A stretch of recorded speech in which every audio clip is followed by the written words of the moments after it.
Welcome everyone. So இந்த some எப்படி solve பண்ணுறதுன்னு பார்க்கலாம். டிஎன்பிஎஸ்சியில் ப்ரீவியஸ் இயரில் கேட்ட கொஸ்டின். ஓகேவா? ஸோ ஃபஸ்ட் என்ன கேட்டிருக்காங்க, 1/5/7 ஆஃப் 6 3/10 - 2/9 மதிப்பு காண்கன்னு கேட்டிருக்காங்க. ஸோ கொஸ்டின் எடுத்து ஃபஸ்ட்டு எழுதிக்கோங்க. 5/7 1/5/7 ஆஃப் 6 3/10 - 2/9. ஃபஸ்ட்டு என்ன பண்ணணும், நார்மல் ஃப்ராக்ஷனாக மாற்றணும். நெக்ஸ்ட் வந்து ஆஃப்னா மல்டிப்ளிகேஷன் அர்த்தம். ஸோ இது டிவிஷன் பண்ணணும். அதுக்கப்புறம் இங்கே டிவைட் பண்ணணும். அதுக்கப்புறம் தான் மைனஸ் பண்ணணும். போர்ட் மாஸ் ரூல் படி அப்படி தான் பண்ணணும். ஓகேவா? So 1/5/7 into 6 10s are 60 plus 3 63 divided by 10 minus 2/9. ஓகேவா? 7 டேபிள் அடிக்கலாம். 1 7s are 7, 9 7s are 63, 1 5s are 5, 2 5s are 10. அப்போ 1 divided by 9/2 minus 2/9. நீங்கள் மைனஸ் பண்ணிடக்கூடாது இந்த இடத்துல. ஸோ ஃபஸ்ட்டு என்ன பண்ணுறது, டிவிஷன் பண்ணணும்.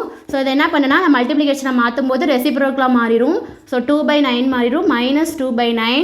1 into 2/9 2/9 minus 2/9 என்ன ஆயிரும் உங்களுக்கு, இந்த இடத்துல ரெண்டும் மைனஸ் பண்ணோம்னா 0ன்னு கிடைச்சிடும். Answer B is the correct answer. ஓகேவா?